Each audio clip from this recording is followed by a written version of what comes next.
ओम शांति शांति शांति। जय श्री कृष्ण। આજે ભજન કોણ ગાય છે? નીતાબેન. હા, અનમ્યુટ કરજો નીતાબેન ને શરૂ કરો.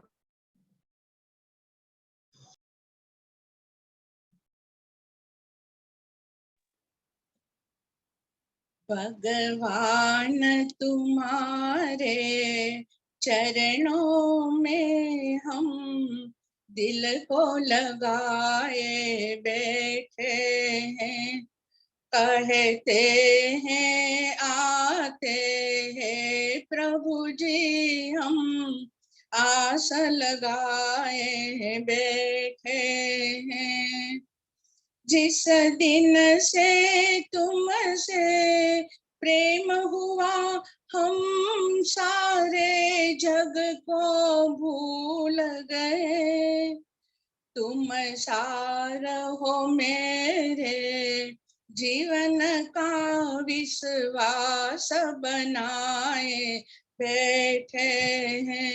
भगवान तुम्हारे चरणों में हम दिल को लगाए बैठे हैं। सुनते हैं तेरे दर पे प्रभु तकदीर बनाई जाती है, सुनते हैं तेरे दर पे प्रभु तकदीर बनाई जाती है, इसीलिए तुम्हारे दर पे प्रभु हम तूने रचाए बैठे हैं। भगवान तुम्हारे चरणों में हम दिल को लगाए बैठे हैं।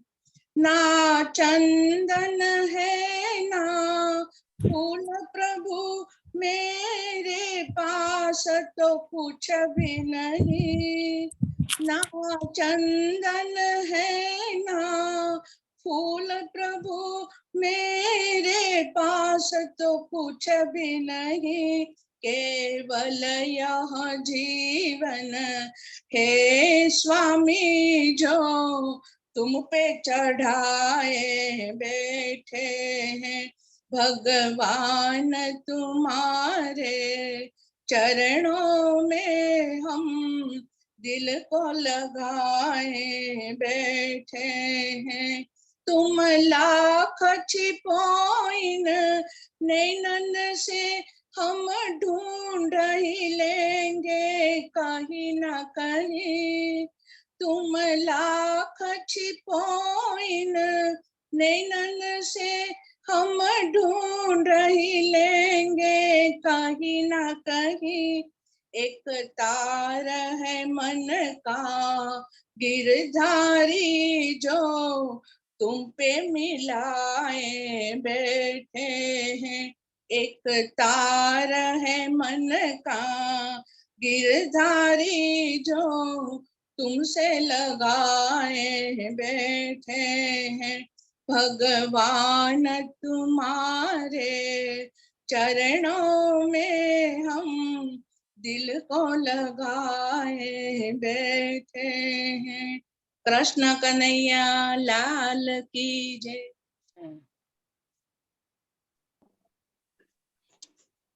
આજે ગણપતિની પણ જય બોલાવી જોઈએ. કાલે ગણેશ ચતુર્થી છે ને. બાપાની જય. ગણપતિ બાપા મોરયા. ગણપતિ બાપા મોરયા. તો આગળ વધીએ. આજે એક નૈનાબેન ખાલી નોન ગુજરાતી છે, બાકી ટોટલ ઓડિયન્સ ગુજરાતી છે. આપણા નોન ગુજરાતી ભાઈ બહેનો હજી આજે જોઈન થયા નથી એટલે થોડું ગુજરાતીમાં બોલી શકાય અત્યારે, પણ રેકોર્ડિંગ પણ થઈ રહ્યું છે, બીજા લોકો પણ જોવે છે એટલે આઈ શિફ્ટ ટુ हिंदी। चौथा अध्याय हम देख रहे हैं ज्ञान कर्म संन्यास योग। कर्मयोग का ही एक्सटेंशन है। जो बात कर्मयोग में अधूरी रह गई थी वो चौथे अध्याय में भगवान और अर्जुन इसके ऊपर विचार कर रहे हैं। भगवान के जन्म के विषय में हमने जाना, उनके कर्म के विषय में हमने जाना। जन्म कर्म च मे दिव्यम, भगवान के जन्म लेने का हेतु भी दिव्य है, क्योंकि हेतु दिव्य था, जन्म लेने के बाद उन्होंने जो कर्म किए वो भी दिव्य थे। इसके कारण भगवान का जीवन अलौकिक है, दैवी है, हमारे जीवन से अलग है। भले ही प्रतीत हो कि हम जैसे ही भगवान ने राम और कृष्ण अवतार धारण किए, लेकिन उसके पीछे जो हेतु था वो दिव्यतम था, अप्रतिम हेतु था। परित्राणय साधूनाम विनाशाय च दुष्कृताम धर्म संस्थापनार्थाय, ये उसका हेतु था। कोई भी व्यक्तिगत स्वार्थ उनका नहीं था, ना कर्तृत्वाभिमान ना भोक्तृत्वाभिमान, दोनों से रहित। तो ये जो दिव्यता थी भगवान के जन्म की और कर्म की, उसी को, वो विषय को ये श्लोक में आगे ले जा रहे हैं भगवान। ये यथा माम प्रपद्यन्ते तांस तथैव भजाम्यहम्, ये शुरुआत की थी हमने पिछली बार, तो उसके अनुसंधान में वहीं से आगे बढ़ेंगे हम। ये यथा माम प्रपद्यन्ते, प्रपद्यन्ते यानी मेरी शरण में आता है, जो जैसे मेरी शरण में आता है, तांस तथैव भजाम्यहम्, उसको मैं उसी तरह अपने शरण में लेता हूं, उसी भाव से। अब जो भाव से भगवान की स्तुति करेंगे, भगवान वैसे ही हो जाएंगे। महाभारत का एक प्रसंग है, कुरुक्षेत्र का युद्ध होने वाला था और ये सोचा गया कि एक अंतिम प्रयास किया जाए दुर्योधन को समझाने का। इसे विष्टि कहा। विष्टि का प्रस्ताव लेकर भगवान कृष्ण दुर्योधन के दरबार में जाते उसे समझाने के लिए, कि युद्ध मत कर, बहुत बड़ी जान हानि होगी, धन की हानि, जान की हानि। लेकिन मूर्ख दुर्योधन ऐसा समझने लगा कि भगवान डर गए और मेरे सामने प्रस्ताव लेकर आए हैं, और उसने प्रस्ताव तो ठुकरा ही दिया, लेकिन अधमतम चेष्टा की उसने, अधम से अधम भगवान कृष्ण को बंदी बनाने की चेष्टा की। उसके बाद भगवान कृष्ण ने कहा, अब मैं यहाँ नहीं रुक सकता, यहाँ का भोजन भी मैं ग्रहण नहीं कर सकता। जब भगवान ने ये कहा तो विदुर जी ने तुरंत कहा, भगवान मेरी कुटीर पर पधारिए, मेरे यहाँ भोजन लीजिए। और विदुर जी में जो भक्ति देखी भगवान, उन्होंने तुरंत तैयार हो गए विदुर जी के यहाँ भोजन लेने के लिए। विदुर की भाजी, ये तो सब हमने सुना होगा, लेकिन जब भगवान विदुर जी के घर पधारते हैं तो उनकी पत्नी इतनी भक्तिमय हो जाते हैं, अपनी सुध बुध सब खो बैठते हैं। भगवान खाने बैठते हैं, भगवान के लिए केले लेकर आए विदुर जी के पत्नी, केले के छिलके भगवान की थाली में परोस रहे और केला फेंक रहे, केले का छिलका थाली में परोस रहे और केला फेंक रहे। भगवान ने ये भाव देखा उनका, ये भाव देखिए माता जी का, सुध बुध खो बैठे, इतना कृष्णमय हो गए। और ये भाव को भगवान ने भी रेसिप्रोकेट किया। भगवान ने क्या किया, उनको रोकने के बजाय भगवान छिलके उठा के खाने लगे। जब विदुर जी ने ये देखा, अचंभित रह गए। ये देखिए, यदि दुर्योधन आया होता तो घर पे खाने, और ये अगर भूल हुई हो, कोई उद्दंड राजा हो तो वो शिक्षा देगा कि ये क्या कर रहे हैं आप, ये अपमान है मेरा। राजाओं के भी राजा भगवान कृष्ण, विनम्रता देखिए, कितना भाव, कितना प्रेम। जो मुझे जिस प्रकार प्रेम देगा उस प्रकार मैं हो जाऊंगा, उसके जैसे ही आई विल रेसिप्रोकेट। वो जो भाव से मुझे चाहेगा वही भाव से मैं उसका प्रत्युत्तर दूंगा। विश्वामित्र जी राम जी को और लक्ष्मण जी को शिष्य बना के ले गए शिक्षा देने के लिए, तो वो शिष्य बन गए विश्वामित्र जी के। भगवान थे, नारायण स्वरूप राम, फिर भी शिष्य भाव उत्पन्न किया। पिता दशरथ के सामने पुत्र बन गए। पिताजी ने आज्ञा दी वनवास तो वनवास, नो आर्ग्यूमेंट, इससे आगे कुछ भी नहीं। मेरा दोष क्या है ये भी नहीं पूछा है उन्होंने। पितृ आज्ञा, राइट और wrong not important, no justification, no arguments. पितृ की आज्ञा है, पिताजी की पालन करना है। तो जो भाव से हम उसे भजते हैं वैसे ही अपनी शरण में लेते हैं भगवान, अपने आश्रय में लेते हैं भगवान। द्वेष युक्त भाव भी 99 गालियां सहन की शिशुपाल की। क्या भाव था शिशुपाल का? शत्रुता का। तो उसका उत्तर भी भगवान ने शत्रुता से दिया। जो प्रेम करता है उसका प्रत्युत्तर प्रेम से करते हैं। जिसने शत्रुता दी वो भाव से ही भगवान ने उनको प्रत्युत्तर दिया। नाउ द क्वेश्चन इज, हम किस भाव से बचते हैं भगवान? निस्वार्थ प्रेम है, विदुर जी के पत्नी जैसा, शबरी जैसा?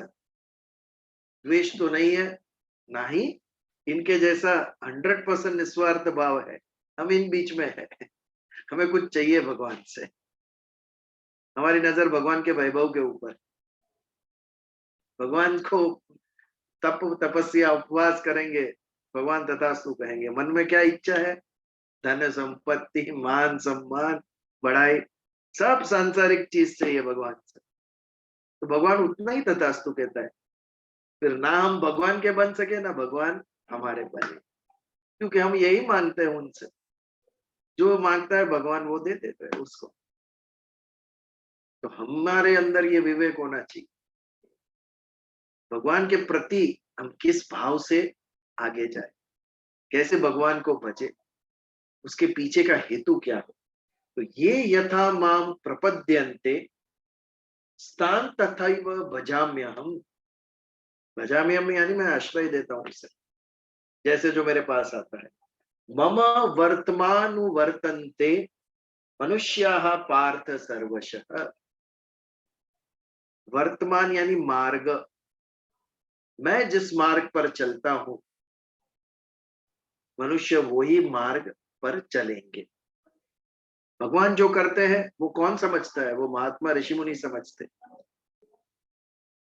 भगवान के जन्म का हेतु उनके कर्म, उनकी दृष्टि, विजन, विचारधारा। जो ज्ञानी है, जो सिद्ध पुरुष है, जो ऋषि है, वो समझते हैं और वो वही प्रयास करते हैं। भगवान ने जो हमें मार्ग दिखाया है उसी मार्ग पे चलने का। और हम सामान्य व्यक्ति जो है वो हमें इन ऋषि मुनि, इन सिद्ध पुरुष, इन ज्ञानियों का जो मार्ग है उसी मार्ग पे चलना चाहिए, तब जाके ये सिद्ध होगा।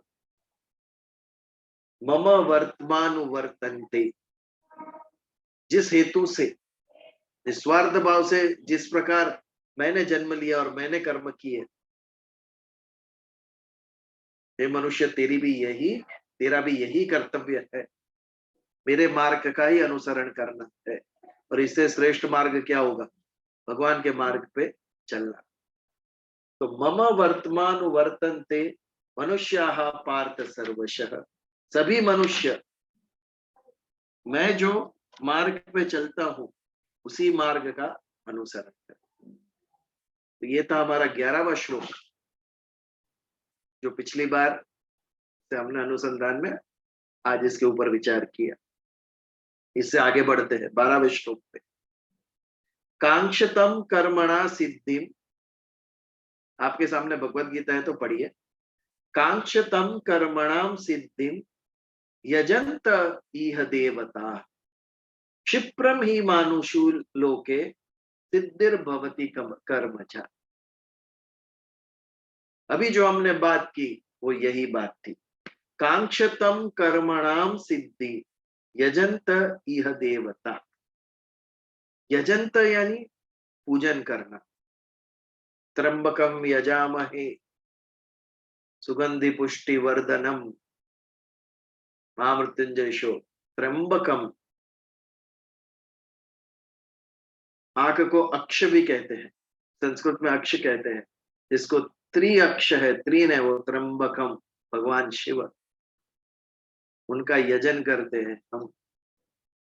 2 चर्म चक्षु हमारे, तो चर्म चक्षु के बीच में यहाँ का जो स्थान है,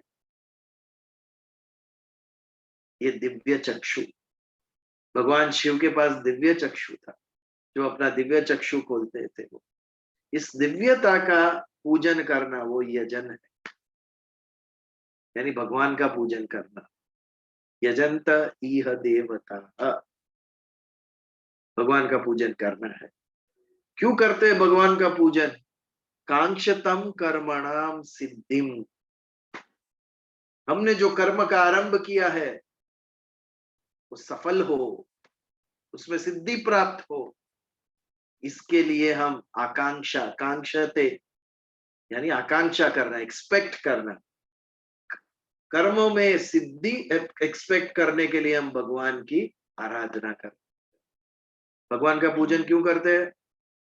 गणेश जी की स्थापना, रिद्धि सिद्धि देना, हमें सुख शांति देना, सुख करता दुख हरता। भगवान को क्यों लाते हैं? भगवान हमारे सब दुख हर लेना और सुख करना हमारे घर में,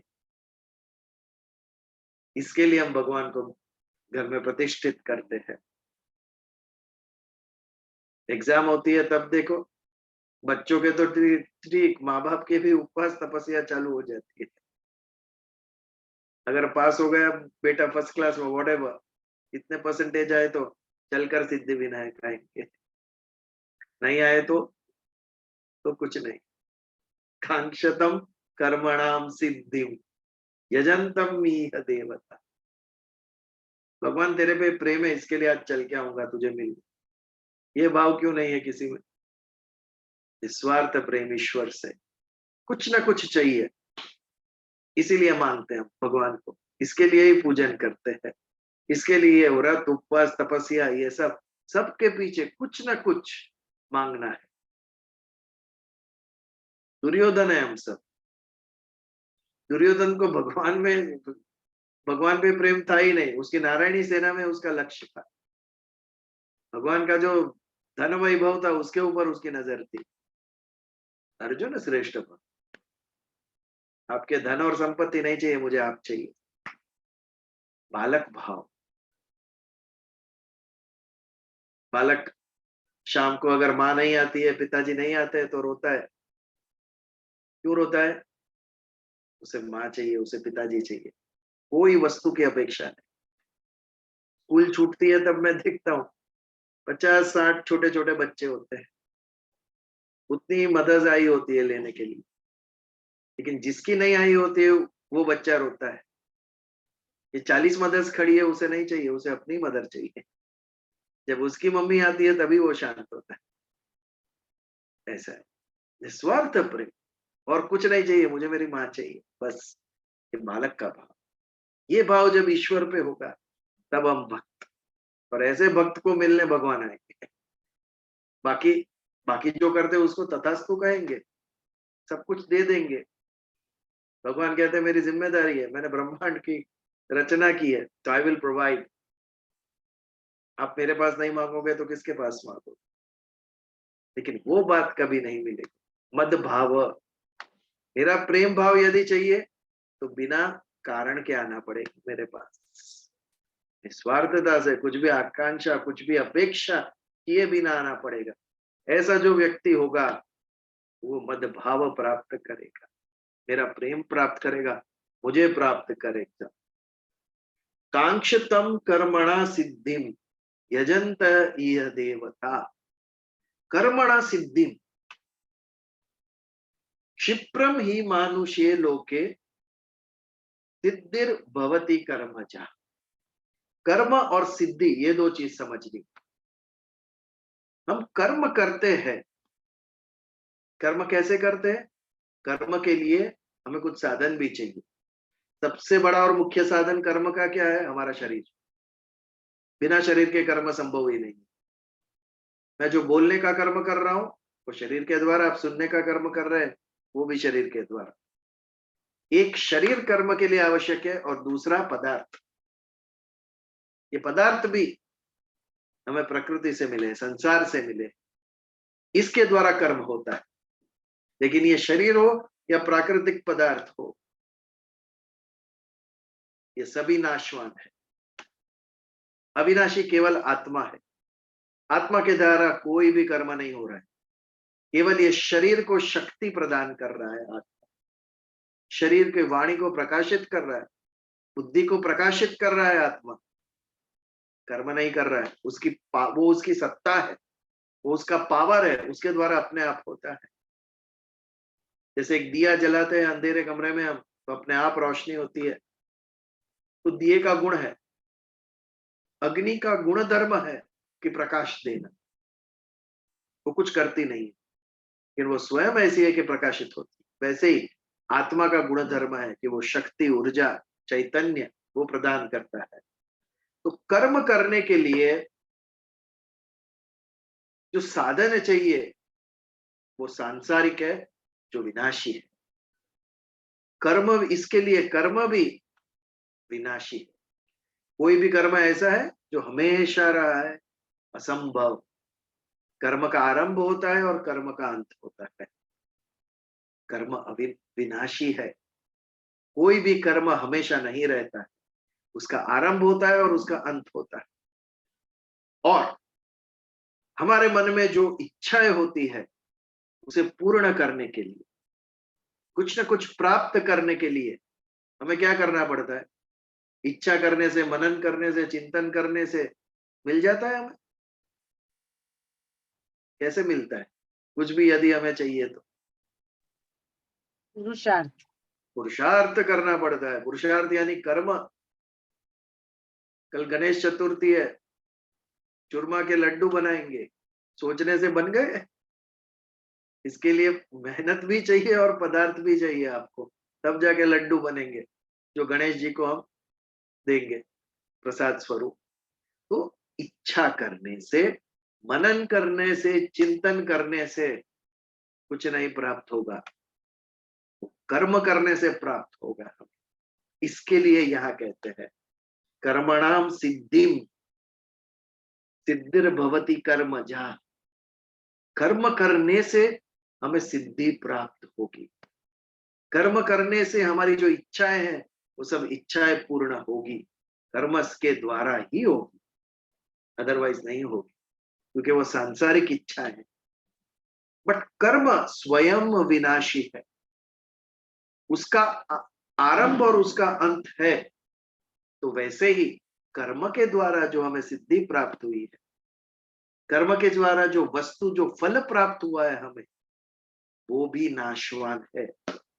वो फल भी उत्पन्न होगा और फल का नाश होगा। इट इज नॉट परमानेंट, अनित्य है वो। उसका फल भी अनित्य है। नित्य केवल चैतन्य, नित्य केवल आत्मा, क्योंकि इनका दोनों का विषय अलग है।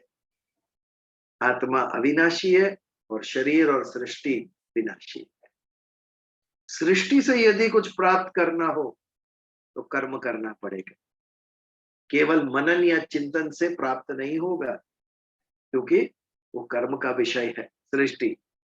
वैसे ही चैतन्य को प्राप्त करना होगा तो, आत्मा को प्राप्त करना होगा, परम तत्व को प्राप्त करना होगा तो कितने भी कर्म करो नहीं होगा।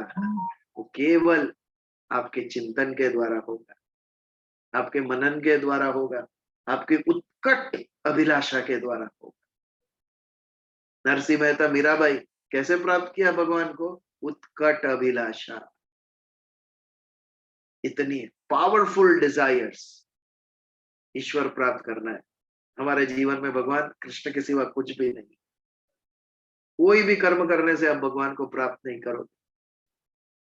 जैसे कर्म किए बिना सृष्टि से उत्पन्न चीज प्राप्त नहीं कर सकते, वैसे ही इससे जो विरुद्ध है, चैतन्य है, परम तत्व है, वो कर्म करने से प्राप्त नहीं कर सकोगे। वो आप चिंतन के द्वारा प्राप्त कर सकोगे, ध्यान के द्वारा प्राप्त कर सकोगे, उत्कट अभिलाषा, स्ट्रॉन्ग डिजायर के द्वारा आप प्राप्त कर सकोगे। इतनी भी आकांक्षाएं रखे हम, यदि सांसारिक आकांक्षाएं हैं तो वो पूर्ण करने के लिए हमें कर्म करना पड़ेगा।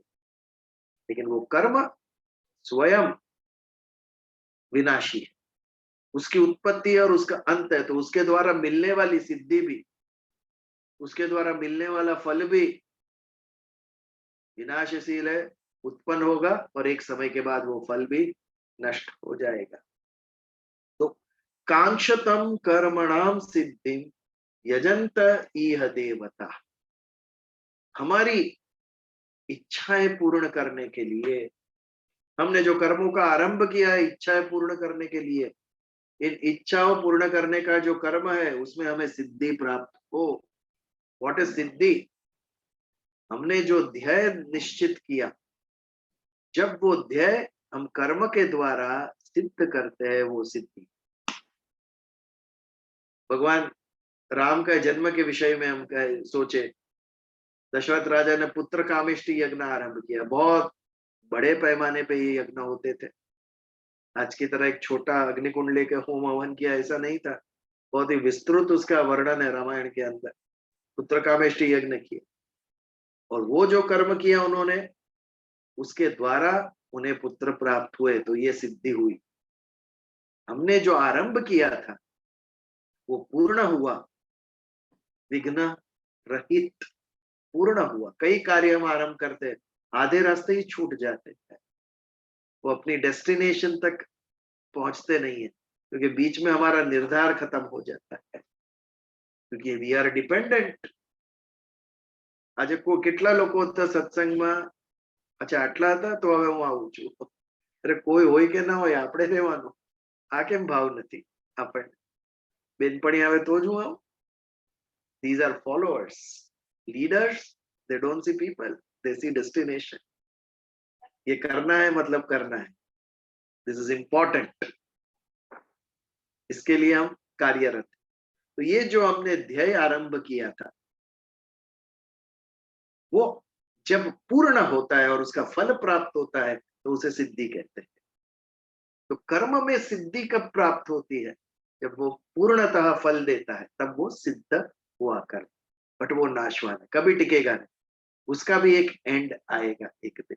तो कांक्षतम कर्मणा सिद्धि यजंतः इह देवता, अपने कर्मों की सिद्धि प्राप्त हो, हमें कुछ न कुछ मिले, इसके लिए भगवान की हम उपासना करते हैं। भगवान माँ बाप के स्थान पे है। मैं हमेशा कहता हूँ 3 जगह पर हम मांग सकते हैं हमेशा, आजीवन, किसी भी उम्र में। एक हमारे माता पिता, दूसरे हमारे गुरु और तीसरे भगवान। इन तीनों के पास नहीं मांगेंगे तो और कहाँ मांगेंगे?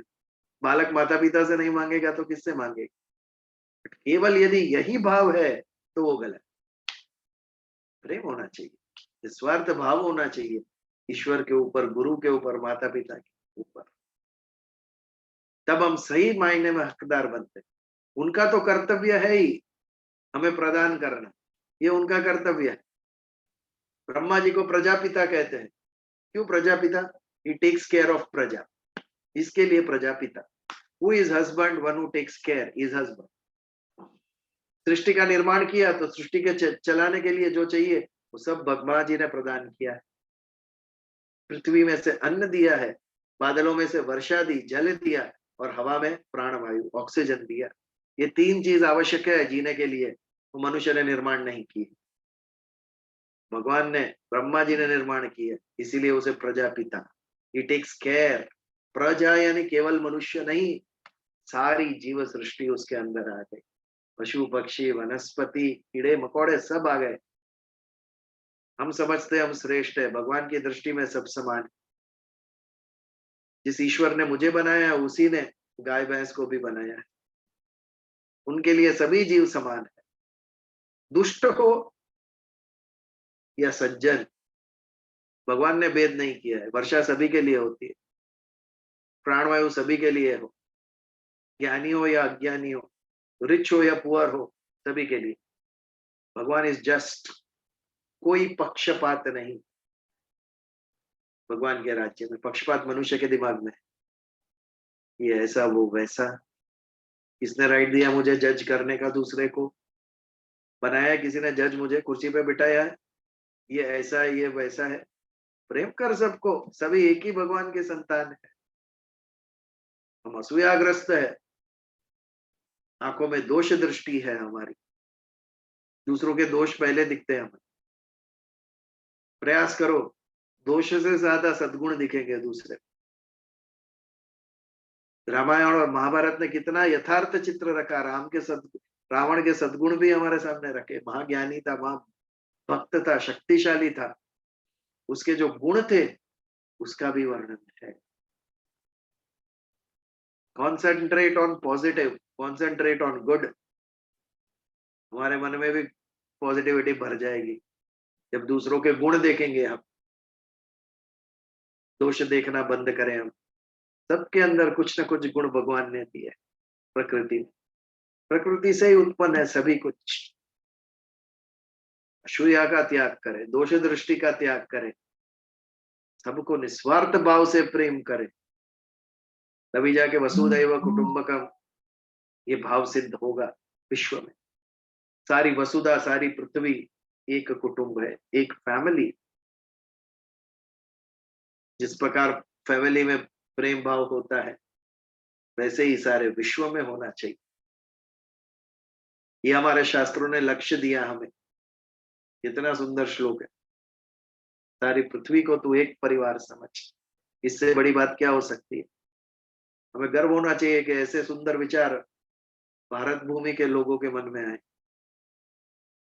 इस भूमि में लोगों ने इतने सुंदर विचार दिए विश्व को। और कब दिए? जब अन्य संस्कृति को कपड़े पहनने की भी समझ नहीं थी, तब भारत में इतने अच्छे विचार हम कर रहे थे, कितने प्रगतिशील थे। भगवत गीता जैसा धर्म ग्रंथ हमें मिला, जो आज इतने हजारों साल बाद भी हमें मार्गदर्शन कर रहा है कि जीवन कैसे जीना चाहिए। स्कूल और कॉलेज में जो हम बेचते हैं वो तो साधन है, डिग्री लेके शरीर को टिकाने के लिए, फॉर सर्वाइवल जो आप करेंगे वो सिखाते हैं वहां पे। लेकिन असली जीवन का ज्ञान भगवत गीता से प्राप्त होता है। मैं मनुष्य हूं, हाउ शुड आई बिहेव, मेरी सोच कैसी होनी चाहिए। केवल 2 पैर पे चलता हूं इसके लिए मैं अलग नहीं हूं 4 पैर पे चलने वालों से। मेरी सोच अलग होनी चाहिए। That makes me being human. As a human, मनुष्य को डिस्टिंक्ट क्वालिटीज दी है भगवान ने, सतगुण दिए हैं। भगवान के गुण हमें प्राप्त हुए हैं। इस सतगुण को बाहर लेके आना, that is development, human development. We have to progress as a human. Human कौन? अन्य जीवों से जिसके पास डिस्टिंक्ट क्वालिटीज है। कभी एक लिस्ट बनाएंगे हम, एक एक क्वालिटी के ऊपर विचार करेंगे। ये क्वालिटी देखो अन्य जीव में नहीं है, केवल मनुष्य में। बीइंग ग्रेटफुल ऐसी एक क्वालिटी है। परोपकार दूसरी क्वालिटी है। अब कितना भी कुछ करो, अन्य जीव को ये समझ नहीं है कि आपने कुछ किया उसके लिए। ये भाव नहीं है उनके अंदर। Dogs are loyal, no doubt, but वो एक इंस्टिंक्ट है, उसके पीछे विचार नहीं। नेचुरली वो लोग अपने मालिक से एक हो जाते हैं। प्राणी भावनात्मक है, उसके पीछे कोई विचार नहीं। लेकिन हम सोचते हैं कि जिसने मेरे लिए इतना किया, सारा जीवन दे दिया, ऐसे मेरे माता पिता के प्रति मुझे भी ग्रेटफुल होना चाहिए। ये सोच है हमारे पास, वहां पर सोच नहीं है प्राणी के लिए। ये जो है ये डिस्टिंक्ट ह्यूमन क्वालिटी है। ये क्वालिटी जब हमारे अंदर खिलेगी, तब we have developed as a human. That is human development. और ऐसी बहुत सारी क्वालिटी, उसमें एक है शर्म, लज्जा। प्राणियों में नहीं है प्राप्त। लज्जा के कारण कितना कुछ हमारी संस्कृति आगे बढ़ी है। शर्म के कारण ये गलत है, मैं ऐसा करूंगा तो ये कैसा दिखेगा, ये जो भाव है, हमसे कितना कुछ गलत उसने स्टॉप करवाया। जिस दिन लज्जा निकल गई, हम भी पुनः पशु हो जाएंगे। पशु के जीवन में कोई लज्जा नहीं, जो उसे करना है सबके सामने। मनुष्य को शर्म दी भगवान ने। How can I talk like this, how can I fight. हमारे अंदर गिल्ट भावना दी, हमें शर्म आती है। बहुत बड़ी भाव है ये। इसके कारण हमने कितनी प्रगति की, कितना गलत नहीं किया हमने। ऐसे बहुत सारे क्वालिटीज है, भाव है, जिसके कारण हम ह्यूमन बने। इसको बाहर निकालने में हमारी सहायता करती है भगवत गीता, हमें समझाने में। ये जीवन ग्रंथ है, मेरे जीवन को अच्छा बनाती है, मेरे जीवन की जो प्रगति है, enriching my life, just not my pockets, enriching my self, ये इससे हमें प्राप्त होता है श्रीमद् भगवत गीता। तो कांक्षतम कर्मणा सिद्धिम यजंत इह देवता, ये सामान्य जी मनुष्य का भाव है। हम तो बहुत ही धार्मिक है, क्या करते हो, पूजा पाठ सेवा उपासना क्यों करते हो, क्योंकि भगवान से ये मिले हम, ये धार्मिक हुए। भगवान से कुछ प्राप्त करने के लिए तू इतना कुछ कर रहा है। श्रावण मास के चारों सोमवार आपने तपस्या की, उसके पीछे भाव क्या, ये प्राप्त हो वो प्राप्त हो, यही भाव है। क्षिप्रम ही मानुष्य लोके, मनुष्य लोक में क्षिप्र यानी शॉर्ट लिव, अल्प समय के लिए। क्षिप्रम ही मानुषे लोके सिद्धिर भवति कर्मचा, कर्म के द्वारा जो सिद्धि उत्पन्न होती है वो क्षिप्रम अल्पजीवी होती है, परमानेंटली नहीं रहती है वो सिद्धि। तो ये था हमारा 12वां श्लोक। इसके ऊपर यदि कोई विचार या चर्चा या प्रश्न हो तो आप 2-5 मिनट हम ले सकते हैं। Any questions on this? या अमी? या हमने आगे के श्लोक में देखा कि हमारा ये कर्तव्य है कि हम हमारे कैपेबिलिटीज के हिसाब से कर्म करते रहे, right? That is also a way of भक्ति, कि हमें हमारे कर्म करना चाहिए एज अ ह्यूमन। ये हमारा दायित्व है कि हम काम करते रहे, नाउ काम अगर हम निष्ठा से करते रहेंगे तो सामने हमें उपलब्धियां प्राप्त होगी ही। It is part and parcel of that. Okay, so even if you don't keep that in mind कि भाई मैं इसके पीछे भाग रहा हूँ या ये वो, हम निष्ठा से जब करते हैं कर्म तो उपलब्धियां मिलती है ना। सो ये श्लोक में is it trying to say that कि फोकस एंड रिजल्ट पे ना रख के अपना कर्म करते रहो, या कर्म करने से जो तुम्हें मिलेगा वो तो उसका कोई मूल्य नहीं है? सो मैं थोड़ी कंफ्यूज हो गई कि कर्म तो करना ही है because we are human. So why it is saying that कर्म करने से जो हासिल होगा वो अल्पजीवी है, या ये का everyone can't leave the work and just worship. So मेरी I think मेरी अंडरस्टैंडिंग कुछ गलत हुई है। See, the whole idea is कर्म योग का, उसके पीछे की आसक्ति। आप यदि आसक्ति पूर्वक कर्म कर रहे हो, फल की इच्छा के पूर्वक कर्म कर रहे हो, तो वो जो फल प्राप्त होगा आपको वो बांधने वाला होगा, उससे आपका पुनर्जन्म निश्चित। लेकिन कर्म करने से फल तो मिलता ही है, बट आपने कहा मांगा, you are not attach to it. आप अपना कर्म करके निकल गए, आपको प्रसिद्धि मिली, आपका नाम हुआ, सिद्धि मिला, you are not affected by it. ये एक बात हुई उसकी कि आपने मांगा नहीं था फल, कर्म आप केवल निस्वार्थ भाव से करते गए, कर्तव्य समझकर, ड्यूटी समझकर, बट फल तो मिलने वाला ही है। आपने मांगा नहीं था, आप उसे अलिप्त है, वो फल आपने मांगा ही। और दूसरा कुछ भी आप कह रहे थे उसके साथ, तो that will not affect you, you should not get attach to it. आसक्ति नहीं होनी चाहिए उसके पीछे।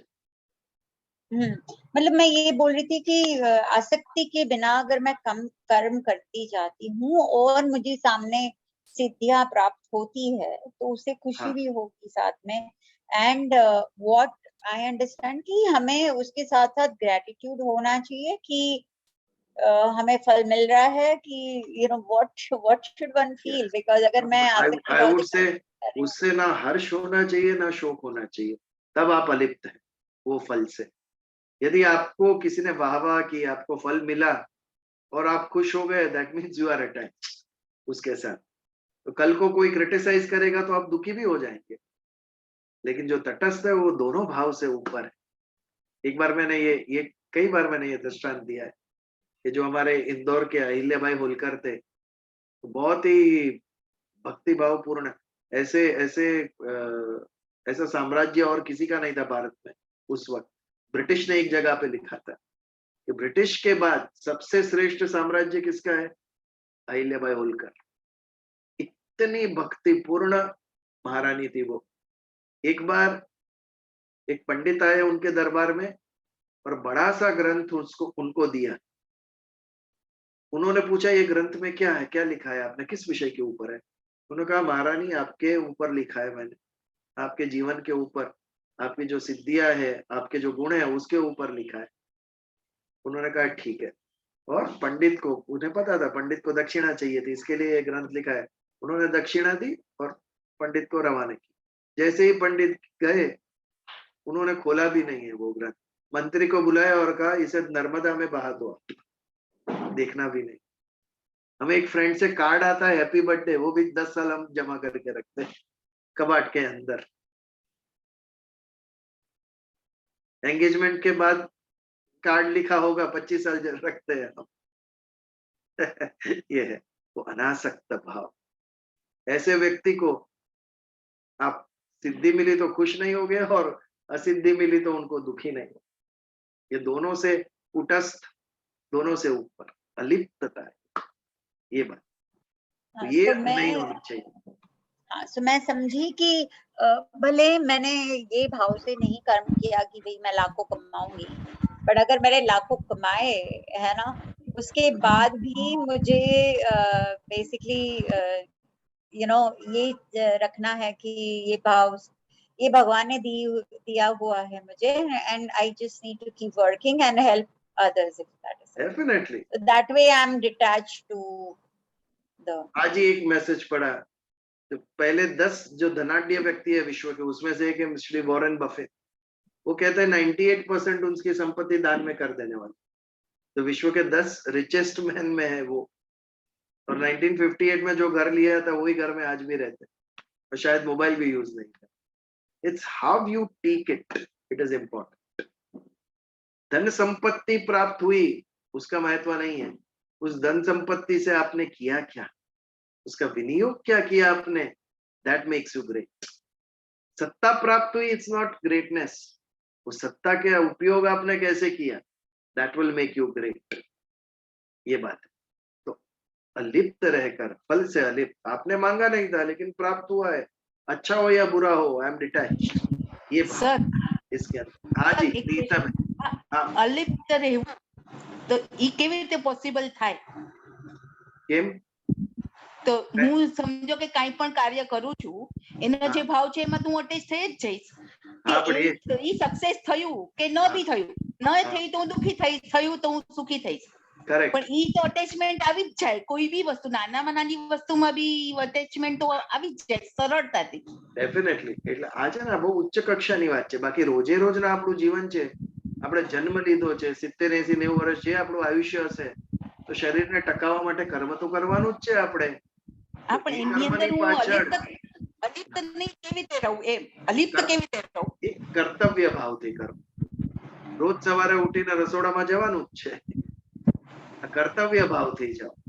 જો તમે જોડાઈ ગયા, આજે આ ખવડાવવું ને ઓલું ખવડાવવું, લોકોની વાહવા મળે, મને બહુ સરસ બન્યું છે, આ જો ભાવ આવવા માંડે તો ક્યાંક દુઃખી થશો, ક્યાંક તમે જે એક્સપેક્ટ કરો છો એ પૂર્ણ નહીં થાય। કર્તવ્ય બુદ્ધિથી કરો, આ મારી જિમ્મેદારી છે ને મારે કરવાનું છે ને હું શ્રેષ્ઠ કરીશ, એ ભાવ હોય તો એનાથી ડિટેચ રહેવાય। Thank you. I hope non Gujaratis है नहीं आज, नैना दिख रहे हैं मुझे। एनीथिंग एल्स कि आगे बढ़े हम? सुंदर चर्चा, ऐसी होनी चाहिए चर्चा।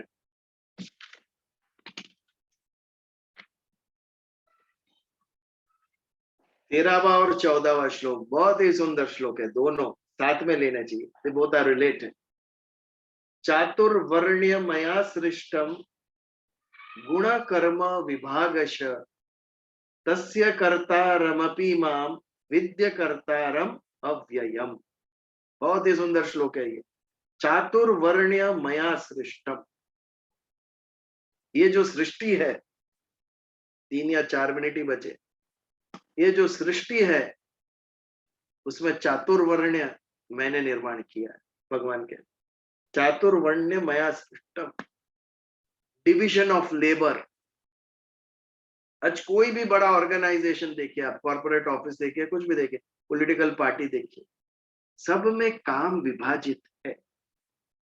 कंपनी में एक अकाउंट्स डिपार्टमेंट होता है, एक मार्केटिंग होता है, एक प्रोडक्शन डिपार्टमेंट होता है, एक एचआर डिपार्टमेंट होता है। एक डिपार्टमेंट वाला आके दूसरे डिपार्टमेंट में टांग नहीं अड़ाता है, उसको जो कार्य मिला है वो ही करता है। जब एक कंपनी का सारे कार्य अलग अलग डिपार्टमेंट में विभाजित होते हैं, और ये सभी डिपार्टमेंट जब ठीक तरीके से, अच्छी तरीके से काम करते हैं, तभी जाके कंपनी का प्रोग्रेस होता है। What is a company? It is an organisation of persons. जहां ज्यादा लोग आए वहां काम का विभाजन होना ही चाहिए उसका, तब जाके वो श्रेष्ठ चले। विश्व भले कितना भी कहे हमारी चातुर्वर्ण्य व्यवस्था के ऊपर, चातुर्वर्ण्य यानी किसी को नहीं पता होगा तो बता दो, 4 वर्ण जो हमारे यहाँ है, ब्राह्मण, क्षत्रिय, वैश्य और शूद्र। यदि आप देखेंगे ये जो 4 वर्ण जो काम करते हैं ना, उसमें हमारे जीवन की सारी जरूरियात जो है वो आ गई। They provide for our life. वो क्या करते हैं ये 4 वर्ण? हमें जन्म से लेके मृत्यु तक जो जो पदार्थ, प्रोडक्ट और सर्विस चाहिए, they provide it. How can you say it is bad, how it is wrong? आज यदि भारतीय संस्कृति अस्खलित रही हजारों साल तक, तो उसके पीछे चातुर्वर्ण्य व्यवस्था थी। कोई भी बाह्य परिबल की जरूरत नहीं है, अपने आप चलती रहती है। वो बहुत सोच समझ कर ये बनाया था चातुर्वर्ण्य व्यवस्था। चातुर्वर्ण्य मया सृष्टम, ये सारी सृष्टि चातुर्वर्ण में मैंने विभाजित की है। इसका अर्थ क्या हुआ? आज तक हम समझते हैं केवल मनुष्य को 4 वर्ण में डिवाइड किया है भगवान ने। सॉरी, सारी सृष्टि को 4 वर्ण में मैंने डिवाइड किया है। आपको जानकर ये लगेगा पक्षियों में भी 4 वर्ण है। उनके गुण को देखकर उनको विभाजित किया गया। कबूतर को ब्राह्मण की कक्षा में रखा है, बाज को क्षत्रिय की, चील को वैश्य की और कौवे को शूद्र की कक्षा में रखा। केवल पक्षी नहीं, वनस्पति, पेड़ भी, पीपल और वट वृक्ष कहते हैं वो ब्राह्मण की कक्षा में, नीम क्षत्रिय की कक्षा में है, बबुल शूद्र की कक्षा में, और एक था बताता हूं जिसको वैश्य की कक्षा में रखा गया है। वो उनकी क्वालिटीज देखकर उनको कार्य दिया गया। जो आपका गुण है वही आप करेंगे ना, और क्या करेंगे? अग्नि का गुण है उष्णता देना और प्रकाश देना, तो इसके अलावा अग्नि करेगी क्या? या तो प्रकाशित करेगी दिया जला के, या तो जलाएगी। लकड़ी जला के आप खाना पकाओगे उसके ऊपर। तो जो तेरा गुण है ना, वही तेरा कर्म है, तो और कुछ कर ही नहीं सकता। इससे ज्यादा कॉमन सेंस कौन सी है? तो जीव के अंदर भी जिसके जो गुण है वही कर्म उसे करना है। कौन सी गलत बात है? इससे बड़ी लॉजिकल बात ही नहीं है। आपके अंदर जो क्वालिटी है आप वही काम श्रेष्ठ करेंगे। अन्य दूसरा काम आपके पास करवाना ये मूर्खता है। और ये प्रिंसिपल के आधार पर हमारी चातुर्वर्ण्य व्यवस्था का प्रस्थापन हुआ, और उसके कारण हमारी संस्कृति हजारों साल तक टिकी। ये ऑब्जेक्टिव बात बताई इस श्लोक। जो सब्जेक्टिव पार्ट है वो आज हम स्पर्श नहीं करेंगे, क्योंकि आज 10:30 हो गए। अगले मंगलवार हम यही श्लोक, आज जो शुरुआत की है, उसके ऊपर विस्तार से चर्चा कर। आप भी पढ़िए और हो सके तो कुछ जान कर आइए, तो मिलकर चर्चा करेंगे। ठीक है, तो आज के प्रवचन का समापन हम यही करते हैं। समय की मर्यादा है, 10:30 बज गए। आप सबको गणेश चतुर्थी की शुभकामनाएं। गणपति बाप्पा मोरिया। और अगले मंगलवार को हम हमारी गीता की यात्रा कंटिन्यू रखें। प्रार्थना करें। ओम देव शांति, अंतरिक्ष शांति, पृथ्वी शांति, आपः शांति, औषधय शांति, वनस्पत्ये शांति, सर्वदेवा शांति, ब्रह्म शांति, सर्वः शांति, शांतिरेव शांतिः, सामा शांतिरधिरोम शांति शांति शांति। जय श्री कृष्ण। जय श्री कृष्ण।